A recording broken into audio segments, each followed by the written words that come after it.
Hey everyone, so if you're building a resume on Zety and want to add your work experience, this is one of the most important parts of your CV. I'll show you step by step how to add experience properly.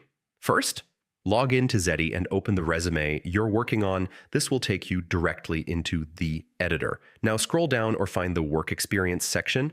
This is where you'll add your job history. Click on Add Experience or the plus button to start entering your job details. Now fill in your job title, company name, and location, then add your start and end dates. Next, write your responsibilities or achievements. Zety also suggests ready-made bullet points, so you can use those or edit them to match your real experience. If you have more than one job, just click Add Another Position and repeat the same steps for each role. Finally, review your experience section. Make sure everything is clear, correct, and easy to read. And that's it. Now you know how to add work experience in Zety and build a strong resume step by step.